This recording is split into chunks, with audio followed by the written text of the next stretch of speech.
तो हेलो दोस्तों, आपका स्वागत है फिर से एक बार अहिल्यादीप क्लासेस में। आई होप कि आप सब अच्छे होंगे, अच्छी आपकी तैयारी चल रही होगी। ठीक है, ये है आपका उत्तराखंड मेंस का पेपर, आपका जो है उत्तराखंड स्पेसिफिक पेपर 2। और हम आप आज हम आपकी 8वीं क्लास देखने वाले हैं। ठीक है, और आज हम देखने वाले हैं, कल हमने देखा आपका जो कृषि वाला सेगमेंट था वो हमने निपटा दिया आपका। अब हम जो टॉपिक बचता है सिंचाई वाला है, हॉर्टिकल्चर वाला है, पशुपालन और उद्योग। इसको हम कोशिश करते हैं कि आज हम पूरा कर लें। अगर कुछ छूट जाएगा तो हम कल देख लें। ठीक है, तो पहले सिंचाई से शुरू करते हैं। आपका सिंचाई जो है आपका बहुत ही एक इम्पॉर्टेंट टॉपिक आपका हो जाता है। ठीक है, सिंचाई जो आपका टॉपिक है ना, वो आपका जो मेंस के लिए एक काफ़ी अच्छा टॉपिक है, जिनसे आपके चांसेस, आपके सवाल बनने काफ़ी रहते हैं। ठीक है, तो सिंचाई का हम देखते हैं आपका। ठीक है, तो सिंचाई का सीधा हम शुरू करते हैं बिना देरी किए। ठीक है, तो सिंचाई की जब बात की जाती है उत्तराखंड में, तो आपको पता ही है उत्तराखंड का जो आपका, एक मिनट। उत्तराखंड आपको पता है कि उत्तराखंड का जो आपका वो है क्या, उत्तराखंड का जो भौगोलिक परिदृश्य है, जो भौगोलिक आपका स्थिति है, आकार है, किस तरीके से इसका कितना इंपॉर्टेंट रोल निभाता है। ठीक है, तो सिंचाई से आप बेसिकली आप समझोगे तो इसमें आपका कृषि में बहुत इंपॉर्टेंट रोल निभाता है सिंचाई का। ठीक है, जितना सिंचाई का महत्व बढ़ेगा, जितना सिंचाई का आपका अच्छा इम्पैक्ट रहेगा कृषि में, उस तरीके से मतलब उसके कारण ही आपका उतना ही ज़्यादा आपका जो कृषि में आपका फायदा आपको देखने को मिलता है, उत्पादन आपको देखने को मिलता है। ठीक है, अब सिंचाई से मतलब समझते क्या हो? सिंचाई यानी कि मृदा में जो आपकी नमी बनाए रखने का क्या है, एक कृत्रिम साधन है। उसे आपको क्या बोलते हैं? सिंचाई बोलते हैं। ठीक है, मतलब अगर कृत्रिम तरीके से अगर वो आप उस तरीके से आप बना रहे हो उस नमी को मृदा में, तो आप सिंचाई के माध्यम से आप उसे कह सकते हो। ठीक है, अब आपको पता है कि पर्वतीय उत्तराखंड का एक बड़ा हिस्सा पर्वतीय क्षेत्र का है। ठीक है, तो जब वो क्षेत्र बहुत पर्वतीय हिस्सा का है, वहाँ भौगोलिक आपको चुनौतियाँ देखने को मिलती है, तो वहाँ पे जो सिंचाई का विस्तार आपका है वो कठिन कार्य आपको देखने को मिलता है उत्तराखंड के पर्वतीय क्षेत्रों में। ठीक है, इसलिए वहाँ पे जो आपकी मुख्यतः क्या होता है, जो आपकी वर्षा होता है, जो वर्षा जल होता है, वहाँ पे आपको निर्भर रहना पड़ता है किस पे? सिंचाई के लिए। ठीक है, और यही कारण है कि आपका जो पर्वतीय मैदानी क्षेत्रों की तुलना में पर्वतीय क्षेत्रों के एक कारण आपका ये भी देखने को मिलता है, जिस वजह से आपका जो उत्पादन, जो कृषि कार्य है, उसमें आपकी जो कमी देखने को मिलती है, उसका एक कारण आपका सिंचाई जो आपकी व्यवस्था है उतना ना हो पाना जितना कि मैदानी क्षेत्रों में सुव्यवस्थित ढंग से आधुनिक तरह से आपकी की जा रही है। ठीक है, तो आप जब देखोगे कि विषम आपकी भौगोलिक संरचना है भाई, ठीक है, बहुत हार्ड भौगोलिक संरचना है पर्वतीय क्षेत्रों की, तो इससे हुआ क्या है, तो उत्तराखंड में पर्याप्त जल होने पर भी, पर्याप्त जल संसाधन स्रोत होने पर भी क्या हुआ कि आधुनिक जो सिंचाई सुविधाएं हैं उनका विकास अत्यंत कम हो पाया। ठीक है, क्योंकि आपको पता ही है, अब जल तो उत्तराखंड में बहुत सारी नदियाँ आपको मिलती है, ठीक है, जहाँ से आपका सालाना काफ़ी सारा आपका सोर्स ऑफ जो वाटर है बहुत ज़्यादा है। लेकिन जो भौगोलिक आपकी संरचना है बहुत टफ है, बहुत अजीब सी है, मतलब कह सकते हैं बहुत मुश्किल विषम भरी परिस्थितियाँ, जिनसे क्या होता है कि वो उसे चैलेंज खड़ा कर देती है जो पर्वतीय वाले क्षेत्र स्पेसिफिक, वहाँ आपको जो सिंचाई व्यवस्था जो उन्हें विकसित करने के लिए। ठीक है, अगर हम राज्य में प्रमुख साधन की बात करें, तो आपको साधन पता होना चाहिए कि अपने राज्य में किन किन तरीके से आपके जो सिंचाई व्यवस्था की जा रही है। तो एक आपकी जो प्राचीन और परंपरागत आपके तरीके हैं उनसे की जाती है, और अगला आपका आधुनिक तरीका हो गया। प्राचीन परंपरागत आप झीलों से देखते हो, झरनों से देखते हो, तालाब, नदी, इनसे सिंचाई की जा रही है। और आधुनिक में आपके जो नहर हो गए, नलकूप हो गए, इन्हें आप आधुनिक वाले उसमें रखते हो। ठीक है, अब हम देखेंगे तो उत्तराखंड का जो कुल बोया गया क्षेत्र है ना, तो उस क्षेत्रफल का आप जो कुल सिंचित क्षेत्र है वो आपका 54.74% आपका क्या है, कुल सिंचित क्षेत्र है आपका कुल बोए के क्षेत्रफल का। ठीक है, अब इसमें से भी आपका जो देखोगे तो 92.22% आपका मैदानी क्षेत्र है जो सिंचित क्षेत्र है, और उसमें से 22.13% आपका क्या है, पर्वतीय क्षेत्र आपको देखने को मिलता है। इतना आपको याद रखना है। अब साधन की बात करें तो नलकूपों द्वारा, तो भाई जो ये नलकूप जो आपके द्वारा इसमें आप देखोगे तो शिवालिक क्षेत्र से लेके और जो दक्षिण है आपका, वहां तक आपका जो है दोनों क्षेत्रों में आपका जो सिंचाई हेतु जो आपका नलकूप है उसका प्रयोग जो आपका तेजी से आपका बढ़ता जा रहा है। ठीक है, सरकारी भी और निजी आपके दोनों प्रकार के आपके नलकूपों द्वारा क्या है, राज्य में सिंचाई की व्यवस्था की जा रही है। और आप जब देखोगे तो शुद्ध क्षेत्र जो सिंचित क्षेत्र है उसका आपका 70.65% आपका जो है, जो क्षेत्रफल है आपका, वो उसका भाग जो आपका सिंचाई की जा रही है उस पर नलकूपों के द्वारा की जा रही है। तो सर्वाधिक जो सिंचाई आपकी उत्तराखंड में की जा रही है, आपका देखोगे तो आपका नलकूपों का योगदान आपको देखने को मिलेगा, ये आपको ध्यान रखना है। अगला आपको ध्यान रखना है कि जो नहरों द्वारा क्या सिंचाई की जा रही है, तो जो उत्तराखंड में भाई सदा जो नीरा नदियाँ आपकी हैं उत्तराखंड में बहुत ज़्यादा है, अच्छी स्थिति में है।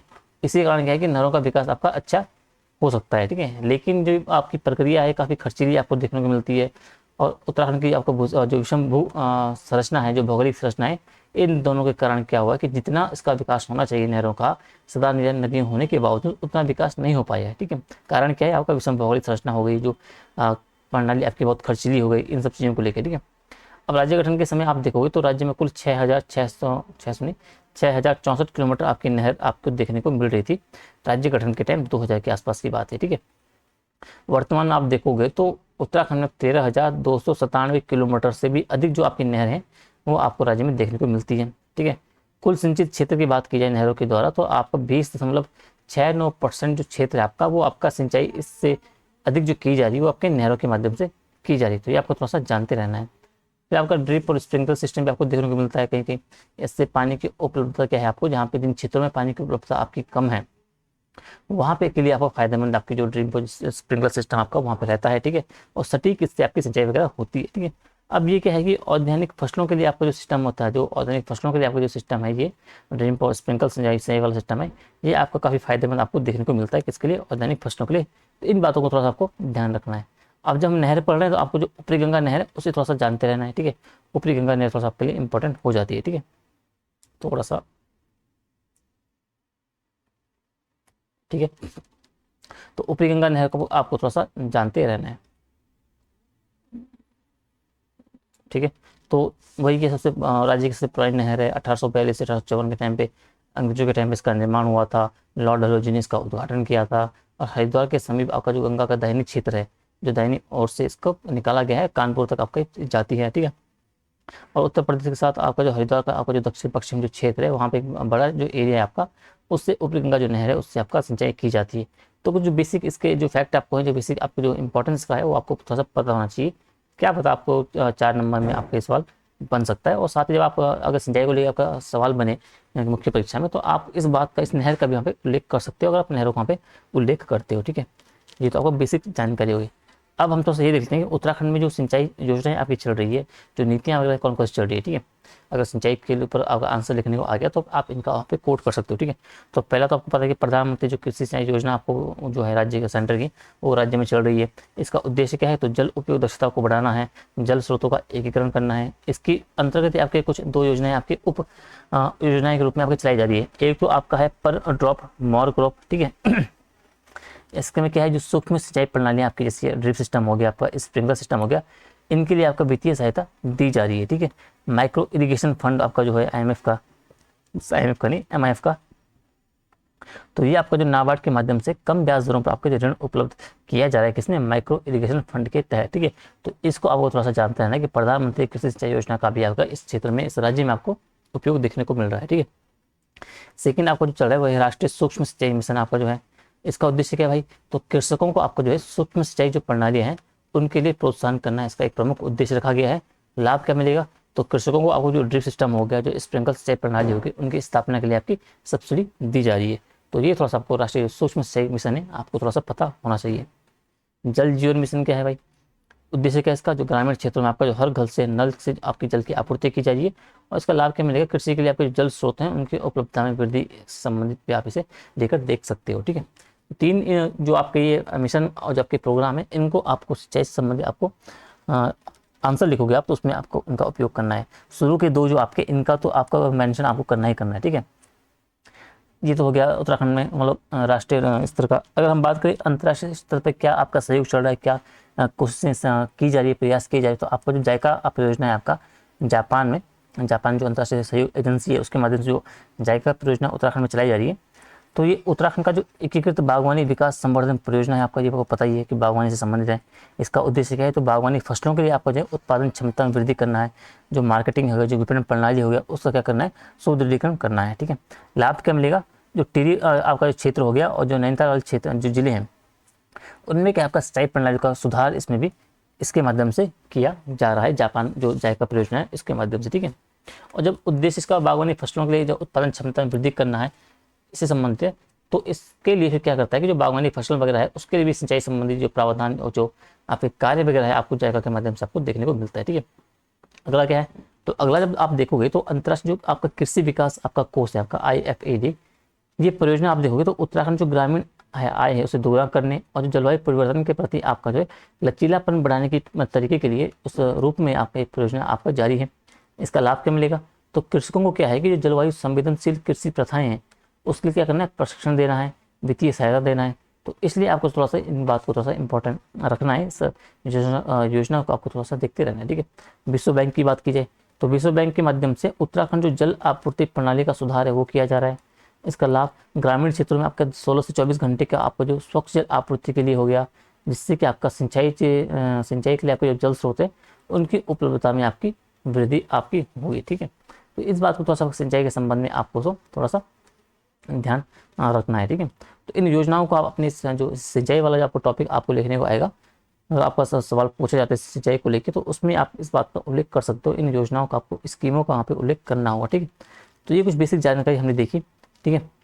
अब एक अगला हम जो देखते हैं कि इसमें कंक्लूजन क्या आप डाल सकते हो कि उत्तराखंड में सिंचाई व्यवस्था को आपको सुदृढ़ करने के लिए केंद्र और राज्य सरकार को योजनाओं के साथ साथ आपका जो अंतर्राष्ट्रीय सहयोग भी महत्वपूर्ण भूमिका निभा रहा है। इन प्रयासों से आपका जो राज्य में कृषि उत्पादन में वृद्धि और जलवायु परिवर्तन के प्रति आपका जो लचीलापन में उसमें सुधार हो रहा है, ठीक है।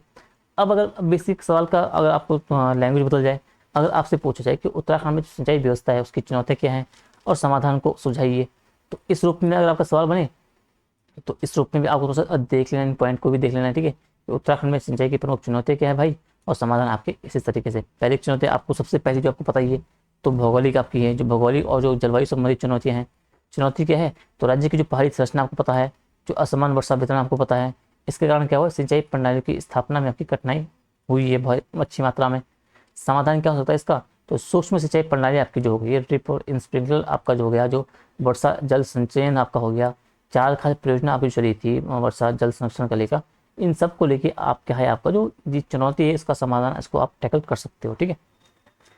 दूसरा आप देख सकते हो जल स्रोतों की कमी आपकी हो रही है, जो उनका असमान वितरण हुआ है, उससे क्या है चुनौती क्या है, तो जल स्रोतों की आपकी सीमित उपलब्धता है, उनका असमान वितरण भी आपका जो क्या है वितरण जो आपका सिंचाई की समस्या को बढ़ावा दे रहा है।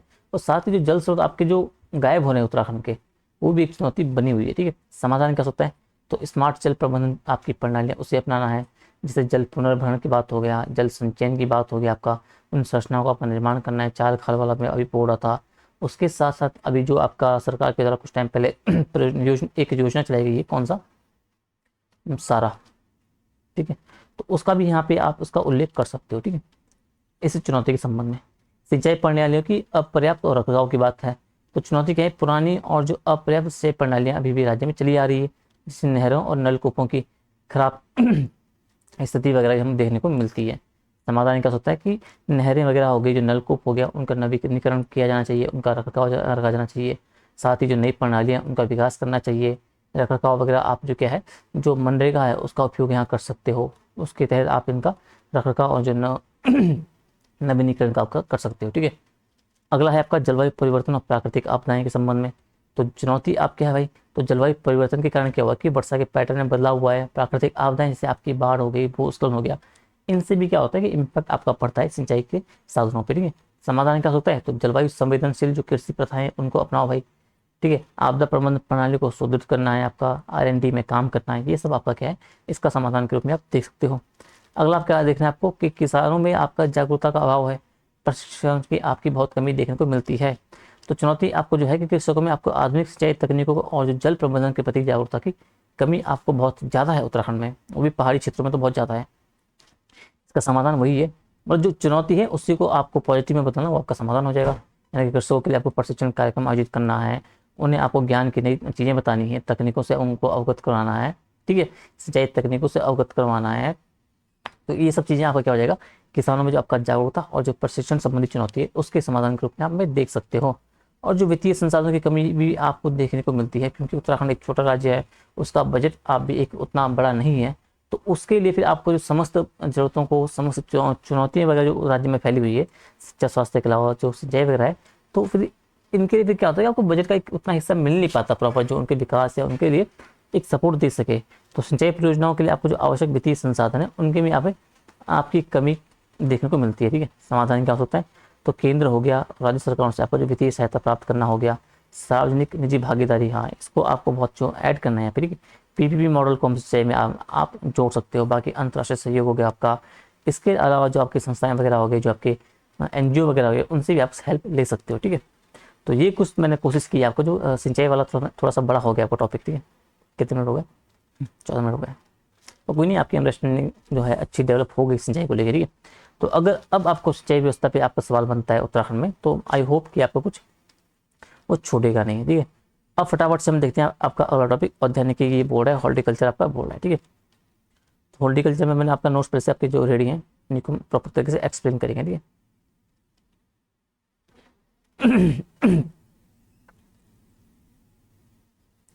परिचय की बात की जाए तो उत्तराखंड की अर्थव्यवस्था हम जब देखते हैं ना, हॉर्टिकल सॉरी सॉरी ये मैंने उद्योग का खोल दिया, माफी चाहूंगा आपसे।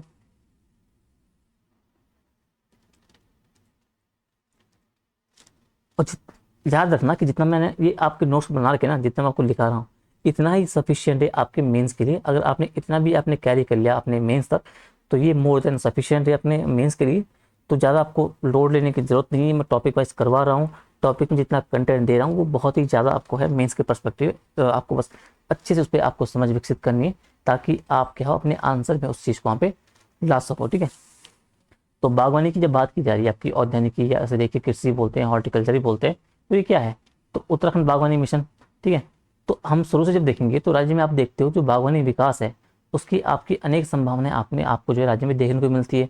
और ये क्षेत्र आप जो है ये लोगों को स्थानीय स्तर पर आपका जो है रोजगार उपलब्ध कराने, पलायन को रोकने और जो कृषि के प्रक्रम को रूपांतरित करने के लिए सबसे महत्वपूर्ण उपक्रम अगर कोई है तो वो आपका हॉर्टिकल्चर है, ये आपको जानते रहना है, ठीक है। अब बागवानी के अंतर्गत अगर आप देखोगे तो फलों हो गया, सब्जी हो गया, फूल हो गया, मसाले हो गए, मशरूम हो गया, यूरोपियन जो वेजिटेबल्स हो गए, जो बागान चाय हो गया, सेब हो गया, मौन पालन हो गया, इस बहुत सारा एक व्यापक क्षेत्र है आपका उद्यानिकी। ऐसा नहीं कि हॉर्टिकल्चर बहुत छोटा क्षेत्र है, तो इसमें बहुत सारा व्यापक आपको जो है व्यापक आपका जो आर्थिक क्रियाएं आपको इसमें देखने को मिलती है, आर्थिक क्रियाएं आपको संचालित इसमें की जाती है, ठीक है। अब हम जब देखेंगे 2003-4 में क्या है कि भारत सरकार ने horticulture mission for north east and Himalayan state एक जारी किया था, ठीक है। इसके अंतर्गत क्या हुआ, तो उत्तराखंड में आपका जो बागवानी मिशन था वो संचालित हुआ उत्तराखंड में भी। और इसके अंतर्गत अल्मोड़ा के आपको जो चौबटिया में आपका राज्य का पहला फिर स्टेट सेंटर ऑफ एक्सीलेंस आपका स्थापित किया जाता है अल्मोड़ा में, ये आपको थोड़ा सा जानते रहना है। अब इसके अंतर्गत आपका देखोगे तो बागवानी फसलों हेतु क्या किया, किसानों को प्रशिक्षण दिया जाता है, किसमें, इसमें सेंटर ऑफ एक्सीलेंस में, ठीक है। पौधों की गुणवत्ता की जांच हो गया, अनुसंधान कार्यक्रमों को प्रोत्साहन दिया जाता है, समशीतोष्ण और जो शीतोष्ण फल हैं उनकी प्रजाति को महत्व दिया जाता है। और इसी क्रम में फिर आगे आगे क्या होता है कि टिहरी ने भी क्या किया, टिहरी ने किया मसालों का, और नैनीताल ने किया फूलों का, और काशीपुर ने किया सब्जियों का क्या किया, सेंटर ऑफ एक्सीलेंस स्थापित किया। तो अल्मोड़ा करता है आपका फलों का, टिहरी ने किया मसालों का, नैनीताल ने किया फिर फूलों का, और काशीपुर ने किया आपका सब्जियों का सेंटर ऑफ एक्सीलेंस को आगे जाके स्थापित करते हैं, ठीक है। और वर्तमान में अगर बात की जाए तो राज्य में आपके 11 जो पर्वतीय जिले हैं, जिनमें कि 2.97 लाख जो हेक्टेयर भूमि है आपकी, वहाँ पे आपका जो है बागवानी फसलों का उत्पादन किया जा रहा है राज्य के 11 फसलों में। और इसके तहत आप देखोगे तो 11.52 लाख जो मीट्रिक टन आपका जो है वो बागवानी उत्पादों का उत्पादन आपका हो रहा है, ठीक है, ये आपको जानते रहना है। और वर्तमान में हम जब देखेंगे बागवानी में आपका राज्य में 4.54 लाख किसान आपके जुड़े हुए हैं, हॉर्टिकल्चर ये आपको थोड़ा सा याद रखना है। और इससे आपके राज्य को आपको जो वार्षिक स्तर पर आपकी जो है लगभग 3350 करोड़ रुपए की आय आपको प्राप्त हो रही है। तो आंसर में आप बीच बीच में आपको थोड़ा सा अगर इकोनॉमिक्स का अगर आपका स्पेशली आंसर है क्वेश्चन है, तो आपको कोशिश करनी है कि उसमें आपको 2 से 3 आपको जो डेटा वाले जो है, जो डेटा हो गया, जो आपको आंकड़े हो गए, उनको वहाँ पे डालना है। उससे आपको जो आपका आंसर होता है, आपने जो आप बात बोल रहे हो इकोनॉमिक्स के उसमें, तो वहाँ पे थोड़ा सा आपका वैलिडेशन उस आंसर को मिल जाता है, ठीक है। तो 3.5 करोड़ के साथ आपकी जो आय आपकी प्राप्त हो रही है, तो ये बात आपको थोड़ा सा जानते रहना है हॉर्टिकल्चर के संबंध में, ठीक है। आगे क्या है इसमें, तो आगे हम देखेंगे तो इसमें जो कुल कृषि उत्पादन आपका जो है उसमें आपका 30% का योगदान जिसका है, तो आपका है किसका, हॉर्टिकल्चर का आपको देखने को मिलता है। ये आपको जानता रहना है, जानते रहना है। अब हम थोड़ा सा कुछ डेटा देख लेते हैं हॉर्टिकल्चर के बारे में, ठीक है। फलों के बारे में क्या है, तो फलों के बारे में जब बात की जाए तो फलों के अंतर्गत आपका शीतोष्ण फल आपके जैसे आड़ू हो गया, सेब हो गया, नाशपाती हो गया, अखरोट हो गया, खुमानी आदि, इनका व्यापक उत्पादन फलों के संबंध में किया जाता है। राज्य में लगभग आपका 43,000 मीट्रिक टन सेब हो गया, 36,000 मीट्रिक टन आड़ू हो गया, 35,000 मीट्रिक टन अखरोट हो गया, इन सब का उत्पादन आपका किया जा रहा है, ठीक है। ये तो हो गया शीतोष्ण फल आपका।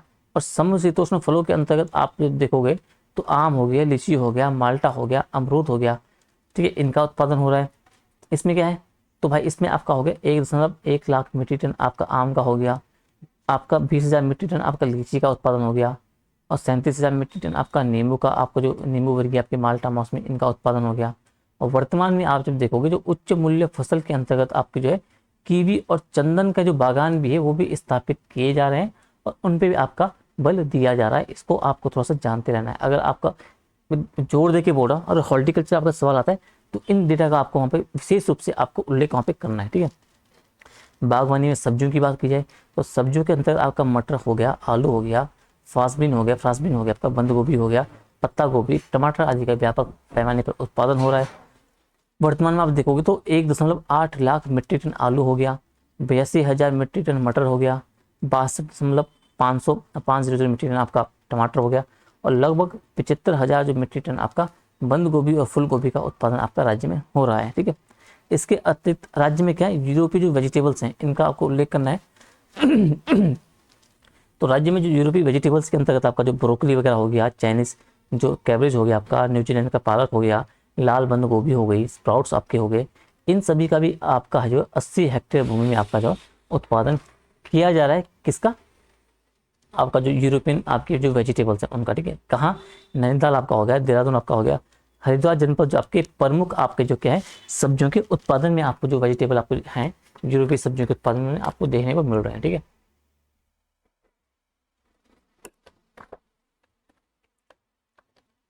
अगर हम आगे आए तो मसालों के संदर्भ में देखें तो मसालों के अंतर्गत आप देखते हो तो लहसुन आपका हो गया, अदरक आपका हो गया, बड़ी इलायची आपकी होगी, मेथी आपकी होगी, ये मुख्य रूप से उत्पादित किए जा रहे हैं मसालों के संदर्भ में राज्य में, ठीक है। और राज्य में आप देखोगे तो लगभग आपका 45,000 मीट्रिक टन आपको जो मसाले हैं 45,000 जो आपके मसाले हैं उनका उत्पादन आपका हो रहा है। इसी क्रम में आप जब देखोगे तो 669 हेक्टेयर भूमि है, उस पर आपका गेंदा हो गया, गुलाब हो गया, रजनीगंधा हो गया, लिलियम प्रजाति के जो फूल हैं उनका भी उत्पादन हो रहा है, ठीक है। और जिनकी सर्वाधिक मांग आपकी दिल्ली में है, चंडीगढ़ में है, ठीक है। और लगभग आपका जो 1600 मीट्रिक टन आपका शहद उत्पादन हो गया, ये भी आपका हो रहा है। लगभग 20,000 मीट्रिक टन आपका मशरूम का उत्पादन हो रहा है राज्य में। पॉली हाउस हो गया, शेड हाउस स्थापित किया जा रहा है, सब्सिडी कार्यक्रम संचालित किए जा रहे हैं। इन सब के माध्यम से किसानों को बागवानी फसलों के बीच आपका जो बीज है उनके वो आवंटित किए जा रहे हैं। साथ ही जो बागवानी मिशन को क्या आपका प्रोत्साहन दे रहा है। और सरकार ने बागवानी की दिशा में आने वाले 5 वर्षों में आपका जो रखा है वो 4680 करोड़ रुपए का निवेश भी रखा है। ये आपका है कंप्लीट हॉर्टिकल्चर। हॉर्टिकल्चर पे आपका सवाल आए तो हॉर्टिकल्चर आपको इसी तरीके से आपको कंप्लीट आपको इस चीज के बारे में यहाँ पे उल्लेख करना है, ठीक है। अब इसके हम आगे क्या देखते हैं, इसका तो हम जो चैलेंजेस और समाधान हम जो हॉर्टिकल्चर में देख लेते हैं जो मेन से आपका हेल्पफुल रहेगा, ठीक है। ठीक है, अब इस पर मैंने कुछ और चीज़ें बाकी ऐड कर लिए जो थोड़ा सा और इम्पोर्टेंट आपका रहेगा मेंस के लिए, थोड़ा जान लेना आपको चाहिए, ठीक है। तो पहला तो ये है कि आपका जो रीजनल हिस्ट्री क्या रही है, मतलब इन बागवानी विकास का क्षेत्रीय विकास किस तरीके से उत्तराखंड में हुआ, ये थोड़ा सा आपको थोड़ा सा ध्यान, बाकी तो आपको पता है इसके बारे में, मतलब किस तरीके से विल्सन वगैरह या जो ब्रिटिश के टाइम पे किस तरीके से हुआ, बस उसी तरीके से आपको एक विकास क्रम आपको याद रखना है, ठीक है। तो आपको पता है कि ब्रिटिशों के टाइम पे आपका विकास शुरू हो जाता है यहाँ, जो आपकी यूरोपीय मिशनरी थी, जो आपके ब्रिटिश आर्मी अधिकारी थे, उनके माध्यम से क्या होता है यहाँ पे आप जो फलोद्यान है उसकी आपकी प्रक्रिया शुरू होती है। सर्वोत्तम आपका जो फलोद्यान आपको मतलब देखने को मिलता है, मतलब विकास आपको इसी टाइम पे आपको देखने को मिलता है, ठीक है।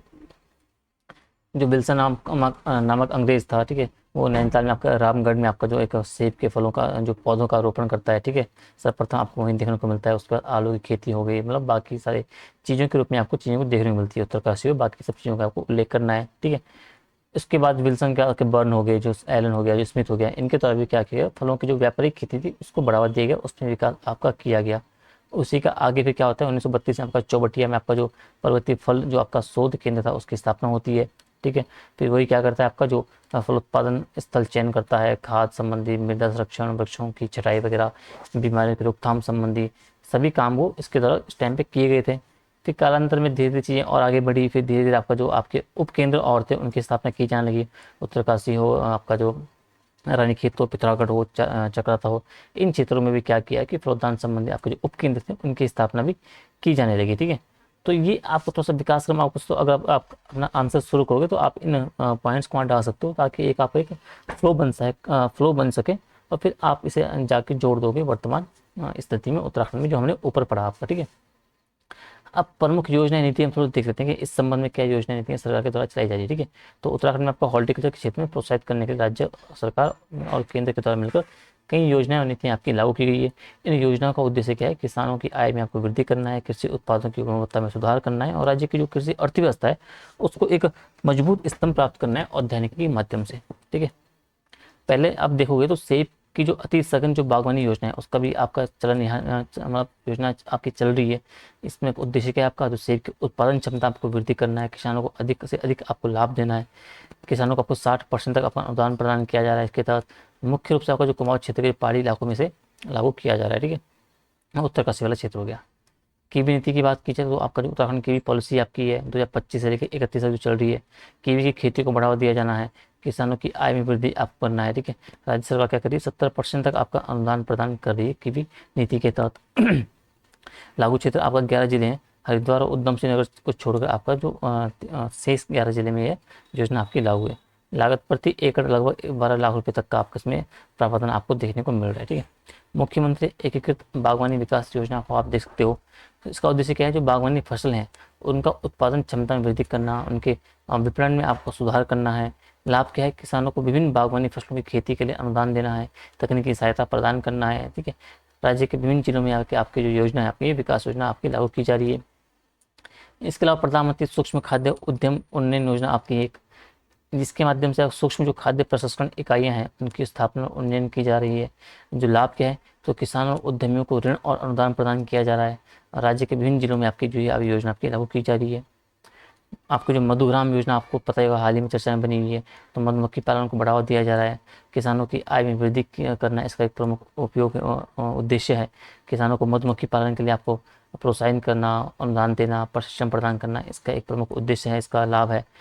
राज्य के सभी जिलों में आपको इसमें समान रूप से इसका योजना को लागू किया जा रहा है। चंपावत में विशेष रूप से इसका आपको देखोगे तो प्रोग्रेस, ये आपकी योजना प्रोग्रेस चल रही है। इसके अलावा वर्मी को जो कंपोस्ट इकाई है उनकी स्थापना की जा रही है। उद्देश्य क्या है? जैविक खाद की उत्पादन क्षमता में वृद्धि और पर्यावरण संरक्षण इसका एक प्रमुख उद्देश्य है। किसानों को वर्मी कंपोस्ट इकाइयों की स्थापना के लिए अनुदान प्रदान किया जा रहा है। ठीक है, पॉली हाउस और सुरक्षित खेती आपको देखने को मिल रही है। सुरक्षित आपका जो सुरक्षित वातावरण है उसमें फसलों की खेती और उत्पादन क्षमता में वृद्धि करना है। किसानों को पॉली हाउस की स्थापना के लिए आपका अनुदान और ऋण प्रदान किया जा रहा है। ठीक है, इसके अलावा आपको मत्स्य से संबंधित कई योजना आपकी मछली से संबंधित आपकी चलाई जा रही है। उधम सिंह नगर में आपको देख रहे हो तो फिश मार्केट की स्थापना की जाएगी, अभी बजट में आपने उसका उल्लेख देखा था। तो बहुत सारी चीज़ें आपकी हैं जो आपका जो औद्यानिक जो सब आपकी चीज़ें हैं उसमें आपका जो देखने को मिलती है। ठीक है, अब आप कहते हैं कि औद्यानिकी उत्तराखंड के संबंध में चुनौती क्या क्या आपको देखने को मिलता है, क्या क्या उसमें समाधान है। तो चुनौतियाँ आपकी कृषि वाली लगभग लगभग सेम ही आपकी चुनौतियाँ आपको देखने को मिलेगी। ठीक है, एक तो वही जलवायु परिवर्तन है आपका भाई की बेमौसमी वर्षा हो रही है, तापमान में वृद्धि हो रही है, सूखा जैसी समस्याएं पड़ रही है, फसल की पैदावार आपकी गुणवत्ता में प्रतिकूल प्रभाव का पड़ रहा है, पानी की कमी हो रही है, इससे आपकी सिंचाई सुविधाओं का अपर्याप्तता हो रही है, छोटे जल स्रोत और जो पर्वतीय क्षेत्र है उसमें जल संचयन उसका कठिन हो रहा है, भौगोलिक और जो भौतिक बाधाएं आपको देखने को मिल रही है। तो पहाड़ी इलाके हैं आपके जो ढलान और जो आपके भूस्खलन आपका है उससे प्रभावित हो रहा है। भारी वर्षा और बर्फबारी से आपकी फसल प्रभावित होती है, ओले पड़ते हैं जब उससे आपका फसल आपकी बर्बाद हो जाती है। बाजार तक पहुंच की समस्या, उत्पादकों को अपने फलों और सब्जियों के लिए उचित मूल्य नहीं मिल पाता, परिवहन और संग्रहण की समस्याएं आपको देखने को मिलती है। इसका ताज़ा एग्जाम्पल अभी मैं देखता हूँ, मेरा दोस्त है एक उत्तरकाशी का एक दोस्त है मेरा। ठीक है, तो उनके सेब के बगीचे हैं। ठीक है, तो उनके सेब के बगीचे, तो अब फसल जब सेब जब तैयार हो जाता है तो उसको बगीचे में जाना, सेब को तोड़ना, ठीक है, फिर तोड़ के फिर वापस अपने स्टोर में इकट्ठा करना, इकट्ठा करने के बाद उन सेबों को अलग अलग कैटेगराइज में उन्हें बांटना, ठीक है, फिर अलग पेटी में पैक करना, पैकिंग करना, फिर वहाँ से मेन सड़क तक लाना, फिर मेन सड़क से फिर वहाँ से वो जो मेन मंडी आपकी देहरादून में देखने को मिलती है, फिर वहाँ से फिर आपको देहरादून लेके आना। ऊपर से भी मौसम बहुत ख़राब था। ठीक है, तो ये मान लो कि इस प्रोसेस में उन्हें कम से कम 8-10 दिन लग गए। ठीक है, तो उससे क्या हुआ, उससे जो अभी होता है ना कि ताज़ा सेब टूटा हुआ है उससे 7-8 दिन बाद वो मंडी पहुंच रहा है। फिर जो मंडी में उसके साथ में गया था मंडी में बोली लगाने, इस तरीके से वहाँ बोली लगती है। फिर वहाँ पर मतलब हल्की जो सेब आपका जो होती है, सेब की शाइनिंग थोड़ा ख़त्म हो गई थी 7-8 दिन तक रखने के कारण। ठीक है, तो उससे क्या होता है कि उसका जो पूरा दाम गिर जाता है, यानी कि उसकी पेटी का जो दाम था वो जो बिकी थी वो पेटी उसकी वो 800 रुपये के हिसाब से बिकी थी। ठीक है, और वही उनके साथ की जो पेटी जिन लोगों ने क्या किया था कि बिल्कुल ताजे ताजे पहुंच चुके थे, जिनके साइन शेबों में था, जिनको एक दो दिन में वो मार्केट में पहुंच चुके थे, उनकी पेटी वही पेटी आपकी 2021 तक को बिक रही थी मंडी में जब वो वहाँ बोली लगी। तो उस बंदे को, उस दोस्त को आप समझ सकते हो कि 1200 रुपये पर पेटी का घाटा हो गया था। तो उसकी पेटी आप वो लगभग 90 पेटी, हाँ 90 पेटी वो लाया था। तो आप सोचो 90 पेटी पे आपका पर पेटी 1200 का नुकसान झेल रहा है। तो 12,000 ये हो गया, 12 नमक कितना हो गया, 12 नंबर 108, 108 ये जोड़ लो आप समझो।